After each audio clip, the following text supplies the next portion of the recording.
Hello, everyone. Welcome back. Scarlett here again. We're starting with chapter 9 of The Doctors. Going pretty quick. This is going to be over pretty soon, unfortunately. I'm really enjoying this. I hope you guys are too. So let's just jump right in. Chapter 9, A Tiny Situation. As they walk into the hospital, Katie is signaled over by the front desk nurse who is holding a package for her that arrived in the mail. This catches Katie off guard as they never receive packages at work. She looks at the return address and notices that it's from California.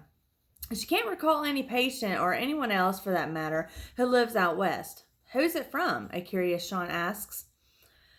I don't know. It doesn't have a sender's name on it, just an address from California, she answers. What is it? Sean asks. Does it look like I opened it? It feels like a CD, though, so it could be someone wanting us to review their case, Katie answers as they begin to walk towards the elevator.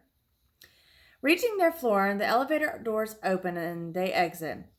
Walking toward their offices, Katie looks at the package. There are several things running through Sean's mind, and he knows that there's no such thing as a coincidence. He believes his wife knows exactly who sent the package, and this adds to the fading of the trust he once had in her. Inside Katie's office, Sean closes the door behind them as Katie sits at her desk, lets out a sigh, and opens the package, only to find a CD with the message, "Wrong Play," written on it. Curious, Sean walks over, sees the message, and puts the CD inside the computer to see what else it can tell them. Once loaded, the CD starts playing and shows a man in a suit. At first, there's no introduction, and the man can be seen walking through a neighborhood. There's a blue sky, a beautiful garden, and a couple jogging down the street. Then the camera turns onto the man for a proper introduction. Dr. O'Connor, I know you're wondering what is going on here, but please know that this is something you need to see. There's so much more to life than inside of a hospital, more people on the outside to experiment on. I'm Stephen Bryant, and I will be on the outside. I will be paying you a visit very soon. You should have accepted the offer of friendship when there was a chance. It's so unfortunate that you didn't, as the security system was my olive branch, and you spat in my face by sending your message with Lucas. The things we could have done during Armageddon would have been endless, but now you're going to be the ones I come after first. As they're listening, the lights in the hospital flicker before going out. What the hell is going on? What the hell was that? Sean asks. Relax. The generator will kick in just a second. I guess we underestimated the abilities of Mr. Bryant, Katie answers. As the generator kicks in and power returns, their phones start buzzing, alerting them of disruption in the basement. Looking at the monitor, they see all the doors out to all the rooms open in the base. I'm sorry. Looking at the monitor, they see that the doors to all the rooms in the basement are wide open, allowing each patient the freedom to walk right out if able to do so on their own. Trying to remain calm, Sean attempts to close the doors with the app on his phone, but is unable to do so. There's a message that pops up on the screen reading, "All I wanted was to save you. Now I'll destroy you." While Sean considers what to do next, Katie tries to lock the doors with her phone but is unable to while they observe two patients leaving their rooms. The first is Cassandra, the little girl, and the other is a massive man. Sean is stunned. How was he able to escape? We had him chained up. How could that happen? A horrified Sean asks. Sean, you aren't helping. You need to think straight and worry about Tiny when we cross paths with him, Katie answers. Ever wonder why that tall mother effer likes to be called Tiny? I mean, he's like a damn building. I've never seen anyone as big as he is, Sean says as Katie tries to remain calm. Sean, don't worry about Tiny. We're going to regain control of the hospital, even if it means taking out everyone in it. We're not going to allow anyone to take over. Remember our contingency plan for drastic situations. This sure as shit qualifies as one. Katie replies as she continues to look at the monitor. Seeing that Tiny is roaming around the lower level, she activates the app on her phone to release a noxious gas in an effort to impede Tiny's progression so he can be properly secured back in his room. But the gas has no effect on him, and as they both watch, they notice Cassandra is running right into the area he's in. The gas has its effect on her, however, as she collapses a few feet away from Tiny. Smiling, Tiny walks over and with one hand picks up the girl and throws her into the nearest open room. The doctors have no idea what his intentions may be and fear for Cassandra's well-being. Looking up at the camera, Tiny smiles, shifts his attention onto the little girl once more, and then quickly turns to the camera, pulling it off the wall. Concerned about Cassandra's safety, Katie changes cameras, but all she can see from this angle is the end of the hallway. She jacks up the gas with the intention of knocking out Tiny, who is clearly out of control. Sean notices that those remaining in their rooms are fading fast in reaction to the vapors. Their vital signs are dropping, and some have even already died as a consequence. As they are watching everything on their phones, Katie is in awe of Tiny's survival abilities. How is this monster still alive? Why did we ever agree to keep him here? A scared Sean asks. Are you kidding me? You jumped at the opportunity of having such a beast here, and now that he's on the loose, you're going to cry? If anything, the question you should be asking is, why did I have to go and provoke another member of the initiative? If anyone's to blame here, it's you, Katie shouts. Wow, so much for being a team, Sean says. Sean, I'm going to take charge here and lock down the hospital. If it always falls on me, whoever dies will die for the cause. I am not going to die for anyone here. Sit there and look pretty for me, Katie replies. While they're arguing, a dazed and confused Cassandra looks up at Tiny, who is hovering over her. He is trying to protect her from all the fumes, knowing that the gas will shut off in a matter of seconds. She tries to scream, but he has her mouth covered. She struggles and tries to move, but the massive arm across her torso is keeping her in place. As soon as the gas shuts off, Tiny removes himself from Cassandra and simply walks away and heads for the elevators, leaving the girl scared and confused. She has never seen him before, much less any human of that size. As Tiny leaves the room, Cassandra looks on, unsure if she wants to continue to roam around. He could change his mind and easily do anything he wants to her. So she watches on while he slowly walks down the hall, looking at every camera and door along the way. Realizing that it's going to take stronger measures to take him down, Katie begins locking down the hospital with the alarm blaring and lights flashing. The nurses, patients, and visitors are starting to run around the floors looking for a way out to avoid being trapped inside. No one knows exactly what's going on and are fearing for the worst. The moment the elevator reaches the first floor and the doors open, everyone starts to scream, coming face to face with such an aberrantly sized human. They don't know how to interact with him. Katie is furious with Sean for never installing a properly secured elevator to the basement, relying instead on Ethan or any other guard to keep an eye on the various hospital levels. In Sean's defense, neither of them ever thought the people from the basement would escape their rooms, but clearly accepting this flawed system was an egregious error. In her outrage that Tiny has managed to get out of the basement and into the main hospital, Katie knows the gas can't be released throughout the facility because of its potential harm to others. More specifically, some she considers friends. Sean, on the other hand, doesn't care about anyone else other than the two of them.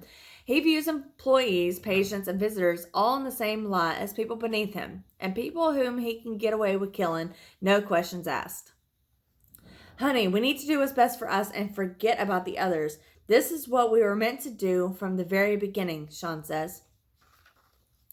No, we weren't meant to improve our skills. No, we were meant to improve our skills and learn not to take shit from anyone.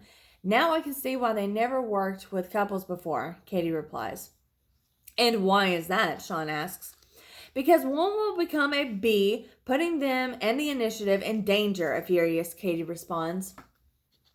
Annoyed, Sean looks at her, pulls out his phone, and uses an app to release the gas throughout the rest of the hospital, hoping all the while to contain or subdue Tiny.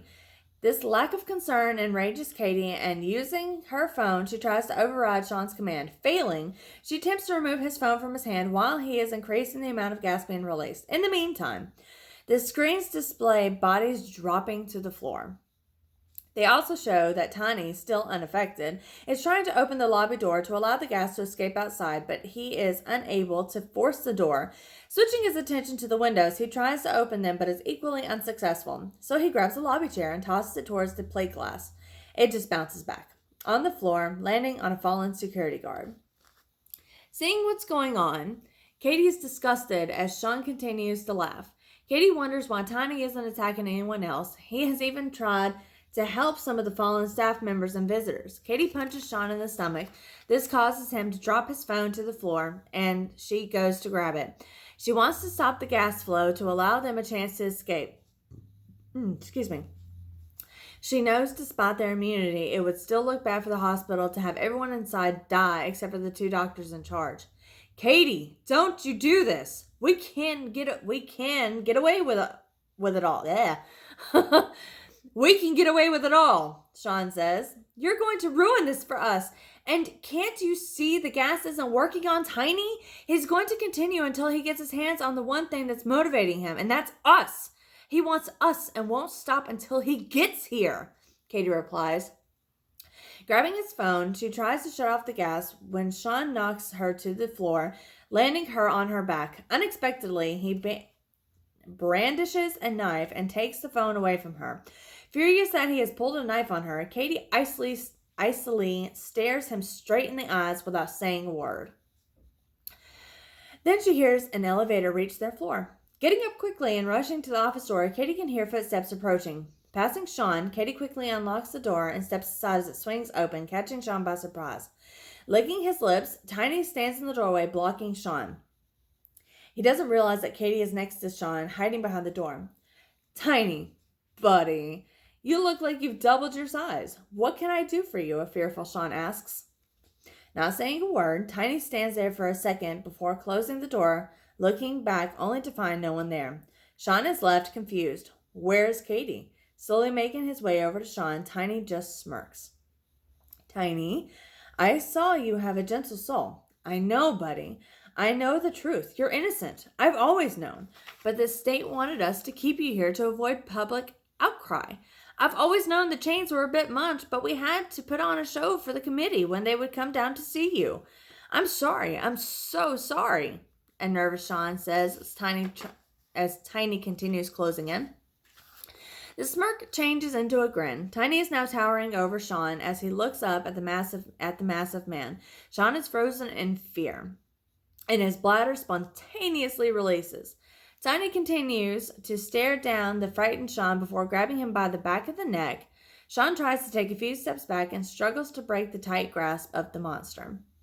Please don't do this, Sean begs. Grinning, Tiny kicks Sean's feet out from under him, knocking him to the floor. Sean squirms around the floor, but taking another death grip on the back of his neck.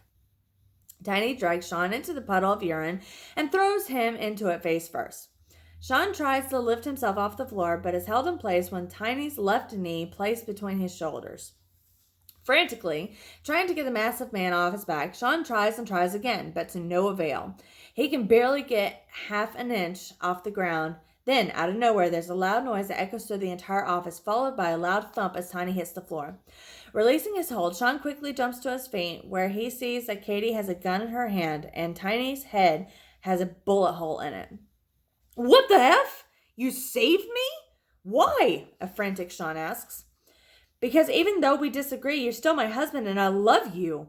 But going forward, you need to accept that it's better for us all if we do things my way. Katie answers as she throws him a roll of paper towels.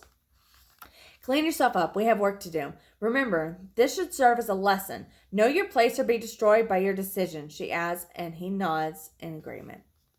Katie alerts the security company that the hospital has been secured and turns the ventilation system to its maximum capacity to exhaust the gas. She knows they will have to offer some explanation to the employees and visitors to come and assure them that their well-being is a priority if they're not patients.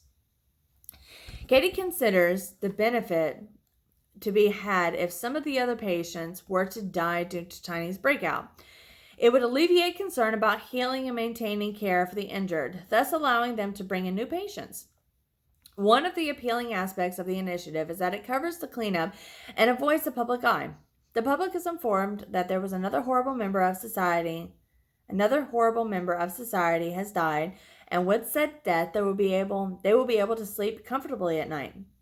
They will be assured that their government and its hardest working agents are doing anything and everything humanly possible to ensure the well-being and growth of the nation. With that thought, Katie makes the call to have the crew come in and take care of Tiny's body as Sean continues to clean himself up. Okay, so that's the end of chapter 9. Next time we'll do chapter 10. All right, so please remember to leave a like, share, subscribe. That will greatly help me, greatly help the author, the channel, everything.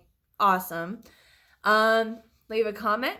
Discuss with me about the book. Tell me what you're liking. Tell me if you thought Sean was going to die. Anything, just comment. Let's discuss it. All right. So until next time, everyone, I'll see you all later. Bye.